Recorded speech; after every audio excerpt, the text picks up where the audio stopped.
This episode of the BHA by AVIC podcast is brought to you by the Aesthetic and Beauty Industry Council.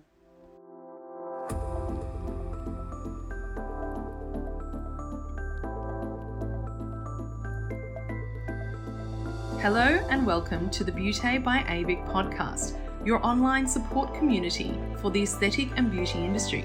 Here we are strengthening and unifying the industry through representation, innovation and education. This is a platform created and dedicated to the aesthetic and beauty industry, valuing unity and advancement.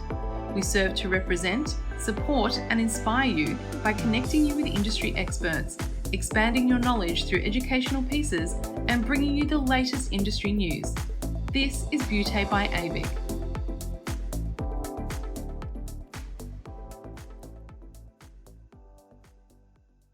I'm your host, Stephanie Miller, and today's guest is Craig Hawtin-Butcher from BHA Media.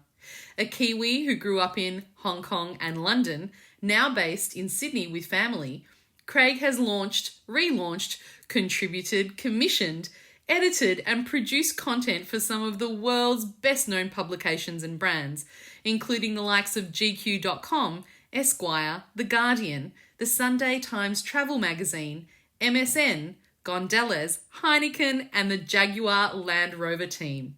He has hands-on experience leading teams and freelance journalists, production and editor talent, along with creating and enacting global editorial visions. Craig has led successful new business pitches for accounts in excess of $3.6 billion and is now the Managing Director of BHA Media, a subsidiary of Australia's leading B2B media business, publishing some of the leading titles in beauty, hair and aesthetics, such as Professional Beauty, Retail Beauty, INSTYLE and SPA+CLINIC magazine. He brings a wealth of knowledge and over 15 years of experience across print, digital, social and broadcasts, spanning both commercially minded branded content and straight editorial. Here to give us an insight into the future of print media for the beauty industry from BHA Media, today we welcome Craig Hawtin-Butcher. Welcome to the podcast, Craig. Good morning, Stephanie. How are you doing? Well, thank you. Thank you so much for coming on board. You are a very special guest indeed. The Managing Director of BHA Media, which publishes Australia's top B2B beauty and aesthetic publications. I know I've certainly read SPA+CLINIC and Professional Beauty religiously throughout my career. So it's actually a real treat having you here talking to us today. Oh, it's a real pleasure being here to talk with you, and I'm really looking forward to getting into the heart of some really important issues in the industry. Wonderful. Well, look, before we start talking about all things beauty, Craig, can you please tell us a little bit more about yourself and how you actually came to be in this incredible role? Yeah, absolutely. Look, my family's from New Zealand. I grew up in Hong Kong. I went to school and uni and worked in London for many years. I trained as a journalist by background, working in men's lifestyle and grooming for a long time. And over time, I expanded from print into social media, running the social media for Jaguar globally, moving into branded content for brands, and then adding to that the event space with this role here in Australia. I'm sure that you're completely immersed in the aesthetic universe now and you love it as much as we all do. But was there anything sort of specific, a spark that drew you to the hair and beauty industry right in the early days of your career? Yeah, absolutely. I found it so empowering, the opportunity to be creative and to take control of how you present yourself and how you experience the world and portray yourself externally, but also the way that hair and beauty can really have an empowering effect to make you feel good about yourself and project yourself and really help your interaction with those around you and your friends and family. And I suppose really it's about empowerment. Now, for professionals of the industry, SPA+CLINIC and Professional Beauty magazines are absolutely iconic. Over the years, they've been this real trusted source of information, of connection, and really, most importantly, education. we would love to know some of the history of these legendary publications and the contributions that they and also BHA Media have made to the beauty and aesthetic industry. Can you tell us a little bit about that? Yeah, absolutely, Stephanie. Look, professional beauty has been established for only over 25 years. SPA+CLINIC, over 20 years. There's really a real longevity in those titles and a history to those titles as a source of information, a platform, a community building place for people in the industry to come, to learn, to understand the wider context. We've had a whole raft of superb columnists, writers on the team over the decades, and bringing different points of view, different expertise, and really creating a space for professionals who, who love what they do, who derive an income from this industry, and to really act as an important focus point, an empowering educational tool for professionals.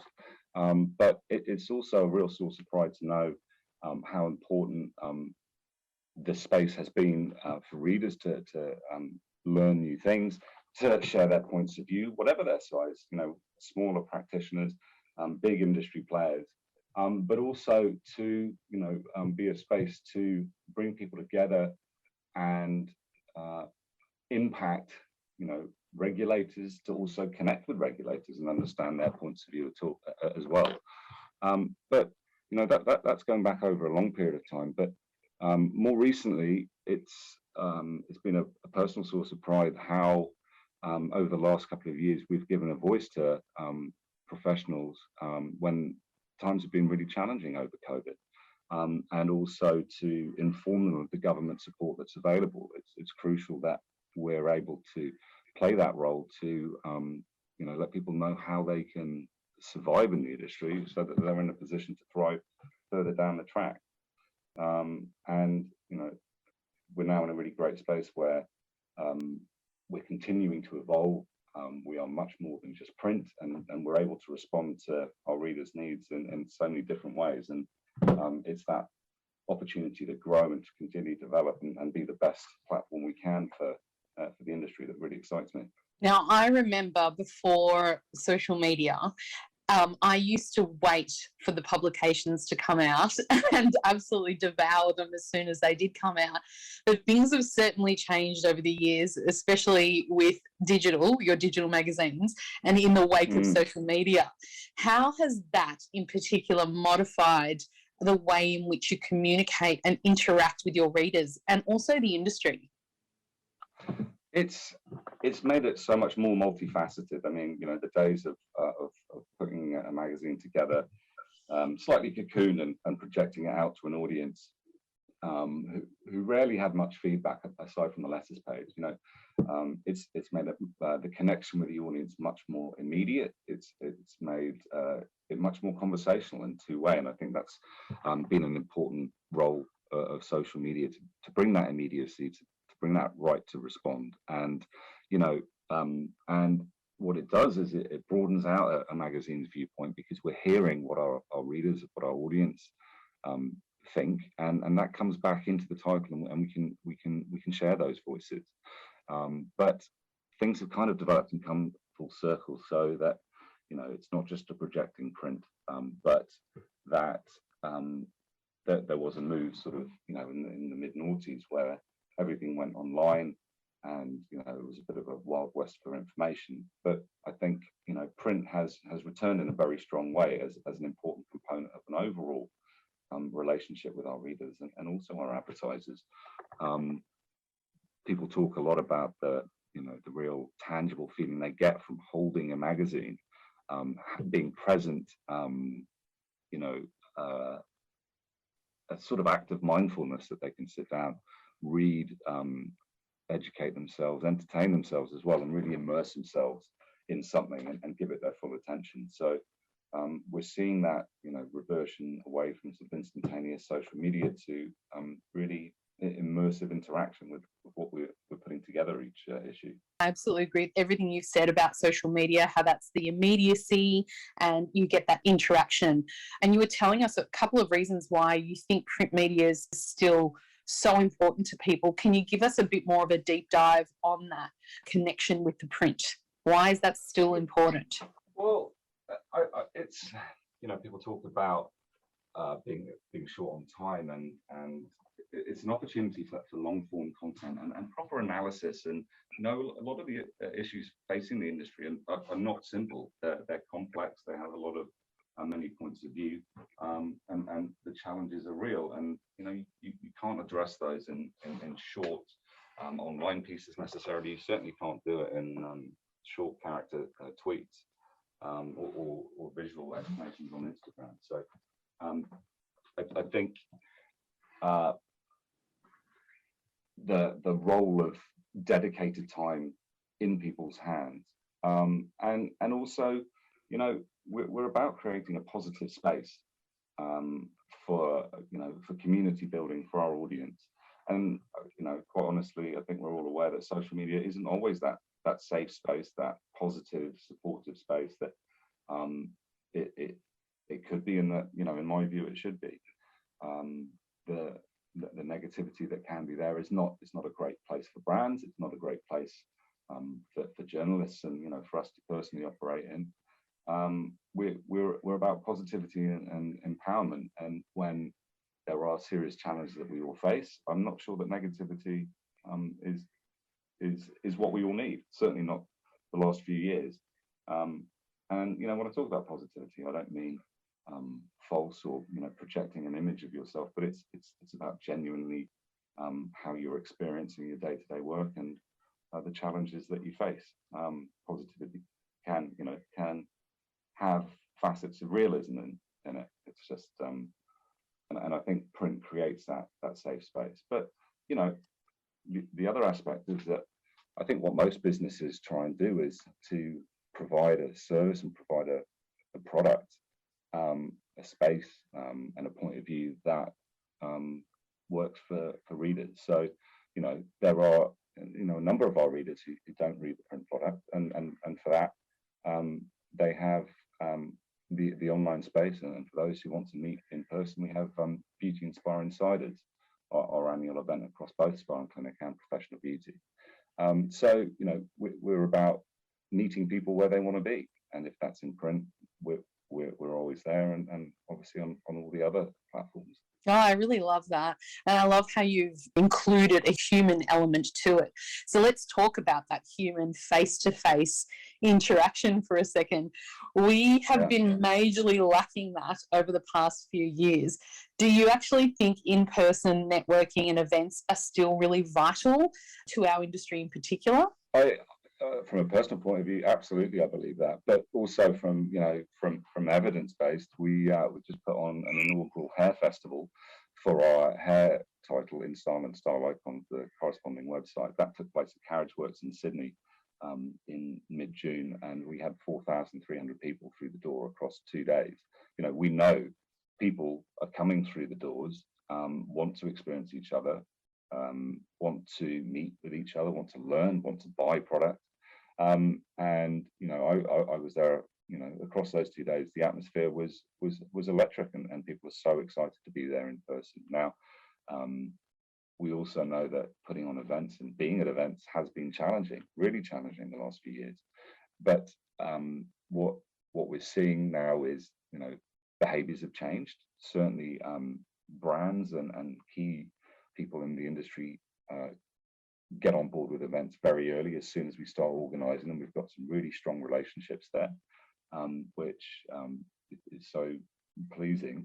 But we also know that it's challenging for individuals and businesses to commit to coming to events with any sort of planning ahead. What we're seeing is that people are becoming much more last minute, and they go, okay, it's 3 days out from the event. I feel good. I'm COVID free. My business can continue without me here, or I have an opportunity to take my team to the event. And it's really become very immediate like that, because certainty in this day and age is kind of running quite low on supply. But people are coming. They're coming in numbers, and they're really enjoying it. You can see that from surveys. And, as a wider business, we put on over 30 different events around Australia and in New Zealand.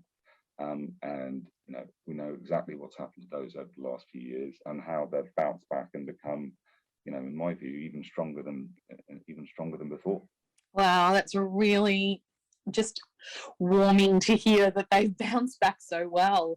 And I agree with you about the last minute nature of booking in to come to actually see events or to participate in events. But that doesn't seem to be deterring people from showing up. You've got, record numbers of people coming to expos and things like that. And the people that do come, they're interacting in a quite excited level that we've never seen before. Craig, you were talking about change and the challenges that we've faced. Our country, and for the world that matter, is going through some pretty enormous changes. Now, I'm asking for your special brand of crystal ball here. What challenges do you see both nationally and globally, really, for our industry currently and in the near future?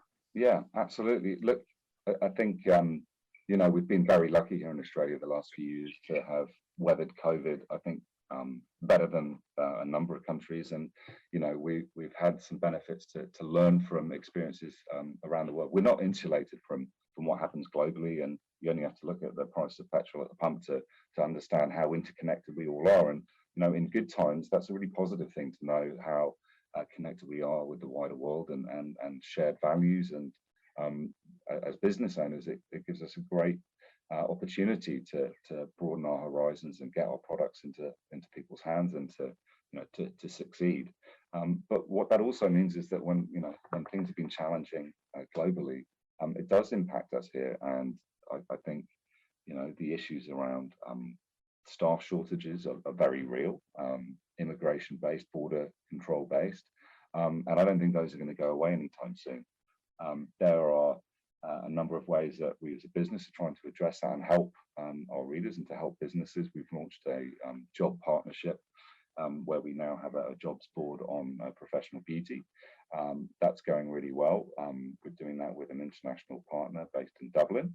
And we want to empower businesses to get their job listings onto that and to help businesses fill that staff shortage. The other way we're trying to address that is by including some fantastic content, some analysis around how to retain staff, how to attract staff, and those education pieces are super important as things evolve.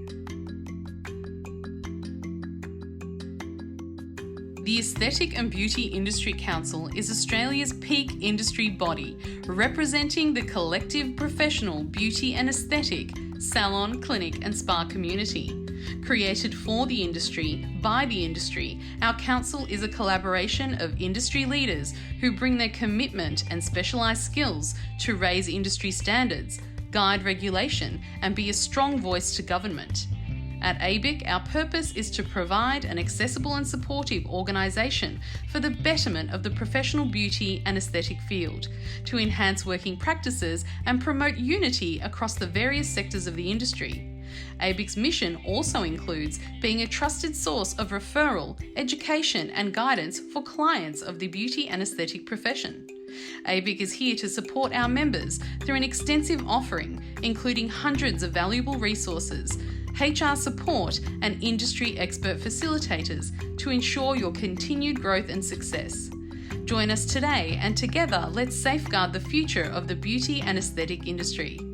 Find us at www.theabic.org.au. At ABIC, we are here for you.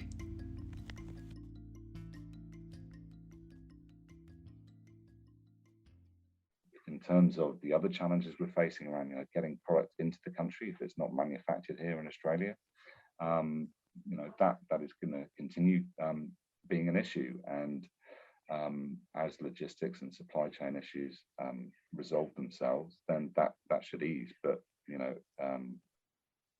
we may see that there's a return to manufacturing here in Australia, and we're already seeing that a little bit, where businesses are able to better guarantee that they can get their product into their customers' hands in a timely fashion. The other challenges are, overcoming the psychological impact of COVID and getting people to you know, to visit their salons, to visit clinics, to you know, reserve in advance, attend. You know, no shows in a whole suite of industries have been an issue because people, you know, people are getting sick, and it's still the case that it's really hard for businesses to plan when they don't know if their staff are going to turn up, if they don't know if customers are going to turn up. And you know, hopefully over time, as fewer people are infected, those sort of sickness issues become less of a problem. But you know, from a business point of view, addressing staff shortages of that nature is about having a really robust HR system, about having you know, external HR support. If you're a smaller business, there are certainly a number of businesses that can help in that direction.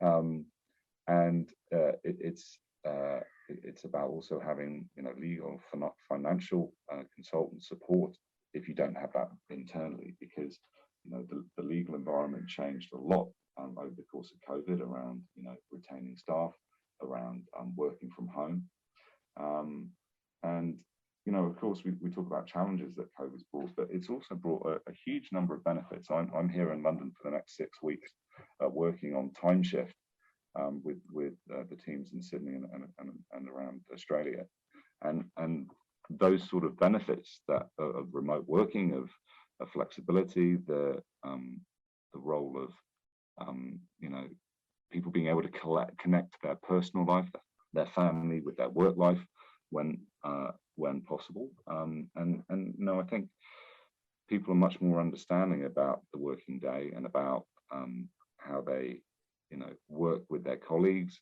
and the need to be in office, in salon, in front of people. So I don't, you know, we talk about the challenges which are very real, but also there are real opportunities out there for behaviours to change, and for actually for all of us to, you know, enjoy our work and enjoy our setup in new ways. And I like to think that there's a lot of positive change that's possible there. I love hearing your positivity, and it's not extreme, unthoughtful positivity. It's actually based in realism and really dissecting what have we been able to achieve and really get out of this challenging experience that we've all been through. Now, this is a big question. Spa and Clinic and professional beauty really hold a substantial responsibility as a trustworthy news and information source for our professionals. And we'd very much like to know, how do you see your role in affecting change for our industry? I think, you know, we're not just a vessel for information. I think, you know, we're a meeting point, we're a community. We empower individuals, and you know, a lot of our industry is powered by small business, sole trader businesses, people whose livelihoods depend on it, and we feel we have a real obligation to support our readers and to support their interests, to help them grow and move forward. I think, you know, it's been said, and I don't want to oversimplify, but you know, information is power. I don't want to get too political, but you can look at countries around the world who heavily censor the internet, who heavily censor the media. And, you know, as someone who grew up in Hong Kong, to see what has happened there around the media, and I've worked in the media in Hong Kong, doesn't exist in the way that it did before. And so, you know, I'm very passionate about the role of the media to bring truth to power, to talk truth to power, to bring reality. I talked about positivity and negativity, and not glossing over the truth, and the truth is important. I think, you know, our journalists, of which there are very many around the business, working, you know, extremely hard, day, night, and weekends, to talk truth, to bring information, and to empower readers to make choices about, you know, who they spend their money with, about how they structure their business, how they continue to grow. And I think, you know, providing information so that our readers can make individual choices.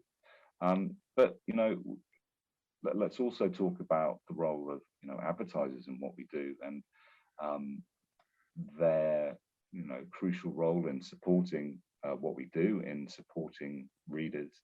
But, you know, businesses that advertise with us and elsewhere, they've suffered over the last few years in a number of ways. They experience challenges, and they need to be able to connect and talk to readers and to talk to the wider industry and let them know what they're doing, what direction they're going, and what their values are. And so, recently in professional beauty, we had a dedicated sustainability issue, which was a really successful issue. And that's because it allowed brands to talk about the different ways that businesses and individuals can support the environment. They can make choices around products that are more eco-friendly, more sustainable, and we'll continue doing that, because I think it's really important that that brands' voices are heard. And yes, of course, there's commercialism involved, but brands with value, a strong ethos, they deserve to be given a platform such as ours to convey that message as much as any individual. And we also empower columnists and individuals to do that as well. There's so many important facets to what you do. You look deeper into what BHA Media does, SPA+CLINIC and Professional Beauty, and you actually see the depth of impact that it does have, that reverberates through our community, and I know we're all thankful for that. Not only are we continuing to drive change and provide a platform here in Australia, but I'm very excited about a new project we're working on to launch a digital-only website into New Zealand called procollective.co.nz, and that's a digital platform that is going to bring both hair, beauty and aesthetics industries together in New Zealand. We've already got a strong presence with a number of titles in New Zealand, but we've never really provided the sort of space and information online there that Kiwis deserve. And I still have family and friends over there, and it's a place I care very deeply about. And we've got a great opportunity to provide news and analysis and features over there that's going to help that industry grow. And they're in a space over there where they're also suffering from COVID, but they're emerging shortly. And I think there's great opportunities for Australian brands to reach a new customer base in New Zealand, and we want to make that possible for them. And also we want to ensure that we're sharing learnings here in Australia with New Zealand. And as we do that, we've got a team I'm building in New Zealand who are going to bring original content to that space and their analysis from on the ground, and share it with their audience on Pro Collective. But also, as we do that, we're going to build bridges between Australia and New Zealand internally, and what we learn in New Zealand will definitely be bringing to readers and brands here in Australia. Our last question. Both SPA+CLINIC and Professional Beauty have joined ABIC as foundation members, which is a substantial and generous commitment to our industry. Why did you decide to partner with ABIC, and what do you hope to achieve through this monumental partnership? I'm so personally excited about this relationship and the partnership, which really is a relationship. As are we. We're getting involved because we really want to get our information into your members' hands. Essentially, we're making it possible for every member of yours to get a print subscription for free to either Professional Beauty or SPA+CLINIC, and they can get that in their hand. And as an educational tool, as a learning tool, as a motivating tool, I think it's really important. And so I'm so proud that we're able to do that. We're also making it possible for your members to get to subscribe to our e-newsletter, Professional Beauty or SPA+CLINIC, and have an immediate source weekly for SPA+CLINIC, twice weekly for Professional Beauty. And the real driving factor here is about, I felt very personally that as an industry we were becoming disconnected, more isolated during COVID. Businesses were not interacting with other businesses, they weren't learning, and I wanted our business to reach out to our audience, to reach out to the parts of the industry we're not already talking to, and to open up. And I think this partnership with ABIC is going to make that possible.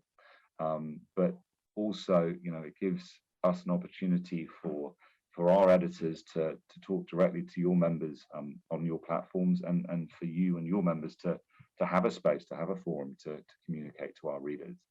And so it's really just an overriding sense of opening up, being open to learning about, being open to convey points of view and facts and information, so that, you know, the industry can bounce back and become even stronger in the coming years. And I'm certain that through this partnership, we'll all be able to do that. Oh, absolutely. There is strength in unity, and there are so many shared interests that we have. Just listening to you talk, I can name a few initiatives that we're doing that actually would complement your own activations that you're doing with skills shortages, with the education factor, and so much more. And we are looking forward to partnering with you in all of those initiatives and more.